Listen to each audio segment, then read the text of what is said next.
Hello everybody, this is General Yanis, and today in Death Card Tactics I'm going to be looking at the Dreadclaw Drop Pod, and I'm making this review of the fast transport that we have available now, and especially with the FAQ I covered in my previous video. It has very interesting rules, and now and it can also fly after it has been delivering its content. So with no further ado, let's get started. So today, the 4th of June, unfortunately, I have been quite busy lately with my small Nurglings at home, the young one being blessed by Nurgle with a cold, making it a bit more challenging to get the hours of the day to work well. But looking into the rules in this video and the uses for the Dreadclaw Drop Pod, a fast attack Forge World option for the Death Card, that's really interesting now. Very interesting with the recent update of the FAQ rules for the Drop Pod Assault. So in this video, we'll be looking at the stats and weapons, the transportation ability it has, example uses. I will show you a little bit on the tabletop simulator, and then I will be making a small comparison to the Chaos Rhino and the Terrax Assault Drill being the two other normal transport options for Death Card. So let's get started and take a look. So here the Dreadclaw Drop Pod stats and weapons. The Dreadclaw Drop Pod is a 115 point cost unit in the fast attack slot with 12-inch movement, 4+ weapon skill, no ballistic skill, strength 6, toughness 6, 9 wounds, 4 attacks, 8 leadership, and a 3+ save. And it has an exploding ability. It explodes on a 6+ when reduced to 0 and deals 1 mortal wound within 6 inches. The keywords are vehicle, transport. It has the fly keyword, so it's a flying unit. Bubonic Astartes, Plague Company, and Death Card. So basically from the Imperial Armor Compendium where this unit is at. If they have the Legion keyword, they can get a Nurgle. They can get this Death Card keyword, Plague Company, and Bubonic Astartes, like the Terrax Assault Drill, for example. And then Chaos Nurgle and Heretic Astartes. It has the hover transport ability, so basically it means distances are measured from the hull or base, whichever is closest. And now to the most interesting part is the drop pod assault. So in your deployment zone, in your deployment, you must place this unit with its contents, the embarked contents, high in the sky. And this the claw and the contents don't count towards the limits to mission reinforcement. So normally if you play 2000 point game, you can put more than 1000 points in strategic reserves or deep strike or other abilities, but the Dreadclaw and its contents don't count towards this limit. In the reinforcement steps of movement phase, in your phase, either in turn 1, 2, or 3, it can arrive anywhere on the battlefield if it's at least 9 inches away from enemy models.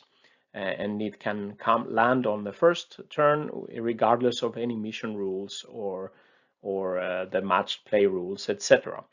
Then the addition from the FAQ that really makes the big difference, that any units embarked can then immediately disembark, and if they do, they must be set up more than 9 inches away from enemy models. So basically the Dreadclaw can arrive in turn 1, fly hot, and deliver its content safely on the first turn anywhere on the battlefield as long as they are 9 inches away from enemy.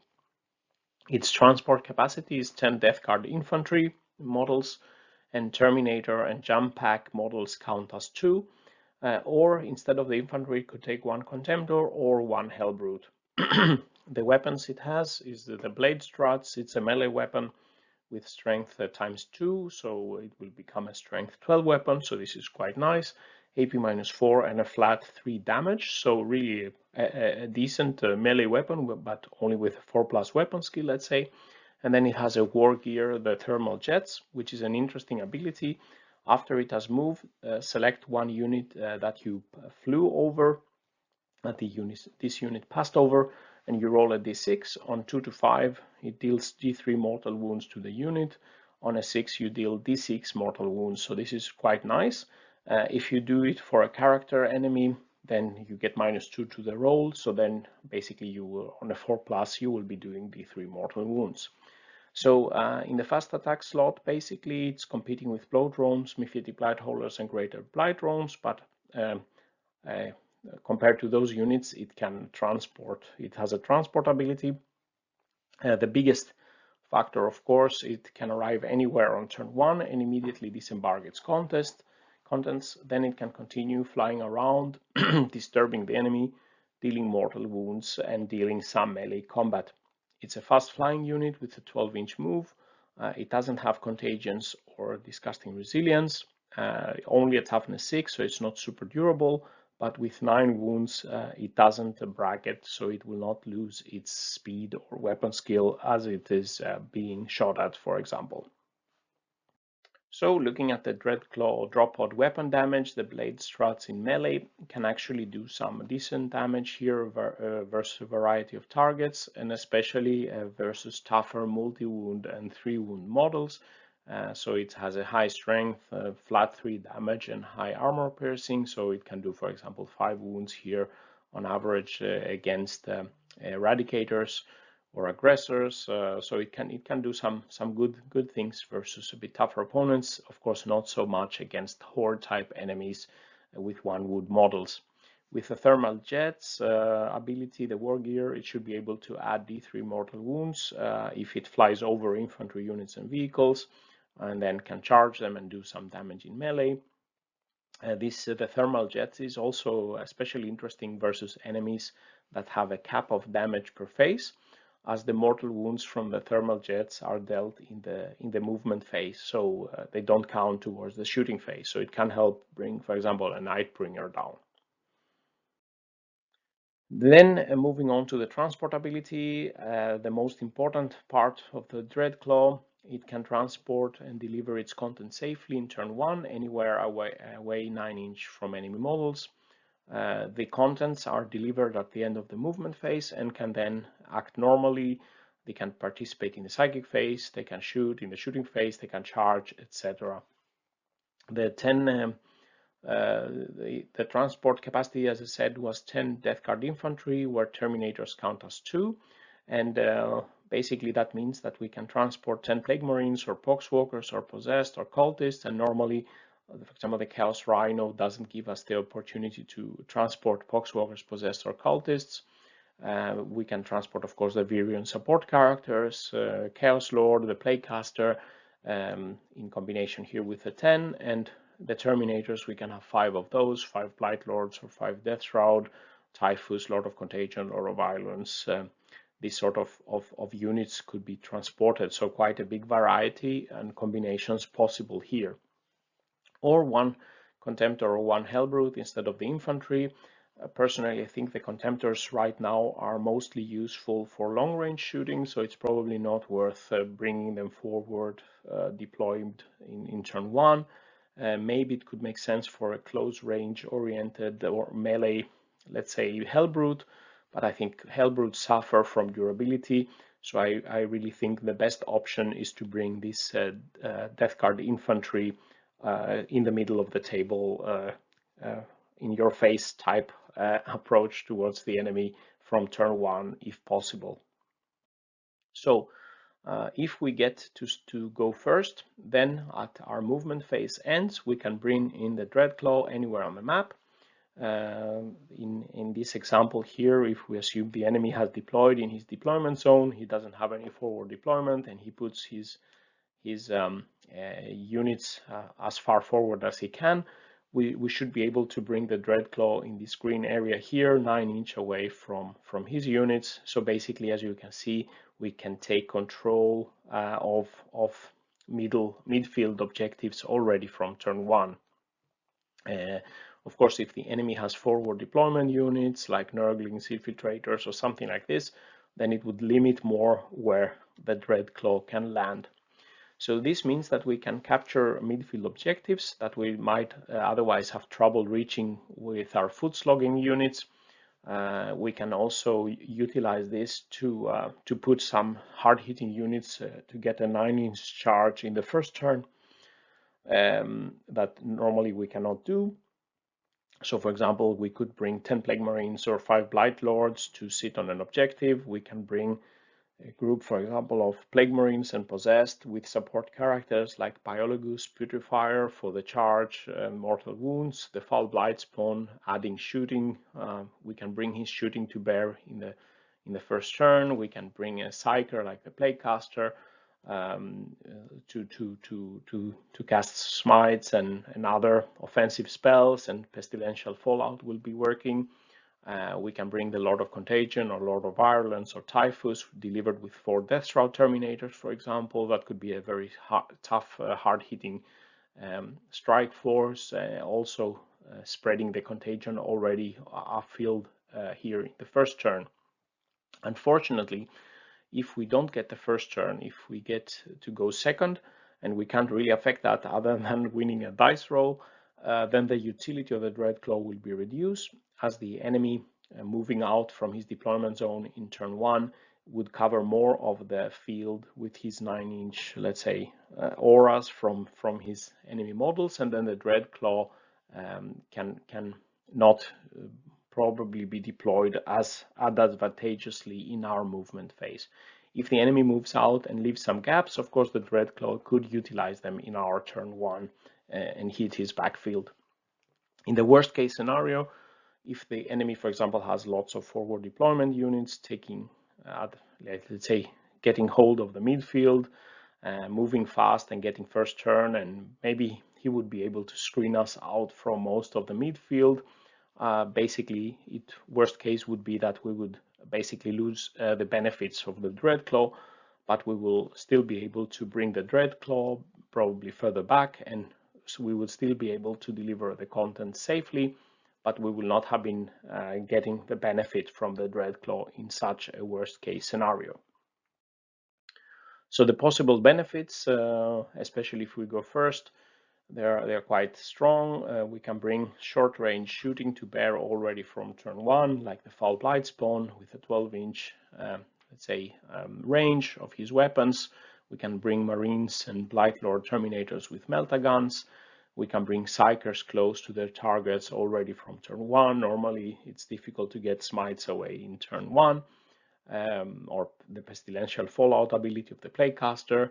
We can bring the Contagions forward, especially with Lord of Contagion and Typhus. Terminators Infantry, we can give them a chance to make a 9-inch charge and lock down the enemy in turn 1, try to close him into his own deployment zone. It can help us score Engage All Fronts secondary with no need to advance rolls of our units starting in our deployment zone. It's good for our primary objectives if we get hold of these objectives early on, and we basically can utilize the Dreadclaws to get good board control early in the game. So the example of all I've been talking, I will switch over to the tabletop simulator for some short example. And of course, after delivering its content that can have multiple uses, from the next turn, the Dreadclaw should try to fly over enemy units, dealing mortal wounds and harass the enemy in melee. So here in Tabletop Simulator, I will show you some example of the Dreadclaw Drop Pod. I just found a Raven card. Let's hope I hope you can abstract and think it's a death card, Dreadclaw. So here, let's say we're assuming we have this deployment. We are starting here, and our opponent has made his deployment in this zone. And if we go first after our movement, let's say we can move forward here, and we might have difficulties reaching the midfield objective. Even if we advance, we might be far off. But the Dreadclaw Drop Pod at the end of our movement phase can land anywhere outside 9-inch of the opponent. Here I just have some units, some models here showing the 9-inch aura. So basically the Dreadclaw then could land, let's say here, taking this objective. And let's say that we are in this case disembarking some Plague Marines with support. It could be that we have to disembark them within 3 inches here. We could bring a Plaguecaster. We can bring the Foul Blight Spawn. They can smite. Biologus Putrefier could make sense, for example, to bring. And then we could shoot. We could cast Psych abilities. We could charge, or in the other alternative, we might bring the Dreadclaw forward here, and maybe we just put the Marines behind taking the objective with some support characters. We could even use the Dreadclaw as Cloud of Flies to be avoid to be shot at here. And other possibility, of course, could be to bring, let's say, we could bring 5 Death Shroud, bring them as far possible forward within 9 inch, so they could make a 9-inch charge here from the beginning. Maybe the Drop Claw stays back here to take the objective, and then we have a 9-inch charge from the Death Shroud, or we could have Typhus escorting them, or a Lord of Contagion for Death Shrouds and a character.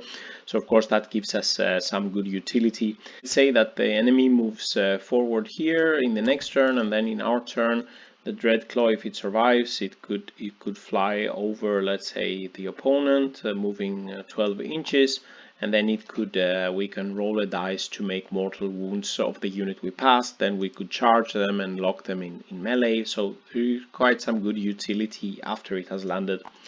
Of course, as I said in the video, if the opponent gets to go first, let's assume the opponent goes first and then they move out here. Let's say we are just moving a couple of units here, maybe a couple of inches forward here. Then as you can see, the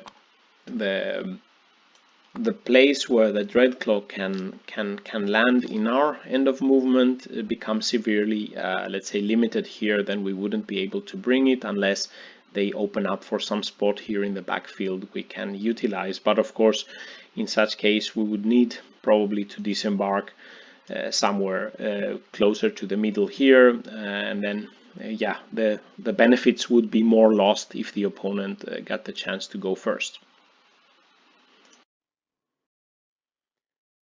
Finally, looking at the comparison to the Rhino and the Terrax drill, the other transport options, this table summarizes a bit of the parameters to compare them. Of course, the Dreadclaw is let's say, not super expensive like the Terrax Assault Drill at 180 points, but it's not as cheap as the Rhino. The transport capacity is 10. The Terrax Assault Drill can transport 12, which gives a benefit, of course, bringing a full squad of 10 Marines, for example, with 2 support units. The drop pod is more versatile. It can transport more types of infantry, and it can also transport Terminators, whereas the Chaos Rhino and the Terrax Assault Drill cannot do it. The biggest advantage of the Dreadclaw, of course, is the early delivery. It can bring its contents out already in turn 1, while the Rhino and the Assault Drill only can disembark forward deployed forward units in turn 2. The charge distance from the drop pod and the assault drill will be 9 inches. We cannot get a better charge from the contents. From the Chaos Rhino, this could be one benefit, that it could be lower because we just have to disembark the Plague Marines, let's say the content 3 inch, and then they can make a shorter charge if the enemy is closer by. But of course, the important thing here is the safe delivery.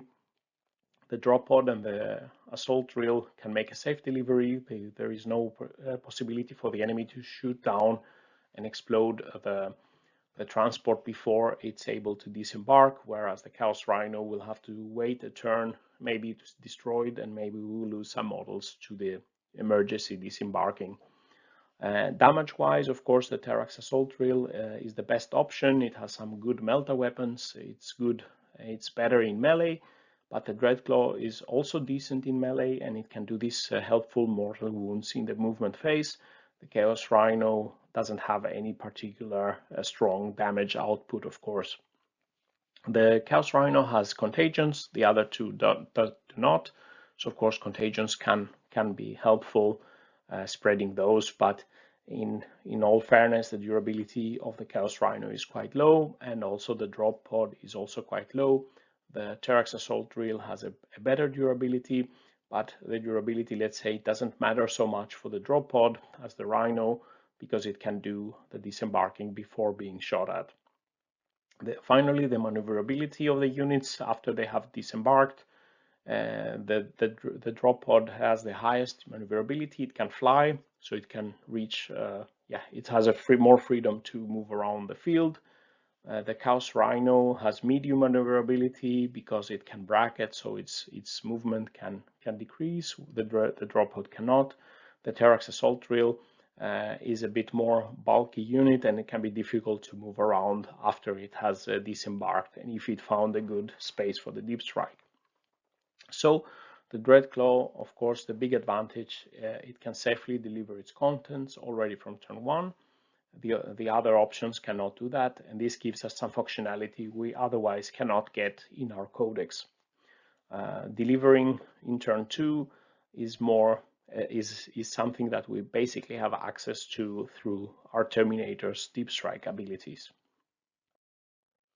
So reaching to the summary, conclusions and final thoughts, I think with the updated rules for the Drop Pod Assault, the Dreadclaw Drop Pod becomes a very interesting choice for Death Guard that otherwise lacks a forward delivery system from turn 1. If we get to go first, Dreadclaw filled with, for example, with Marines and support units can occupy a strategic spot on the table, or we can bring forward some very dangerous assets to strike the enemy already in turn 1.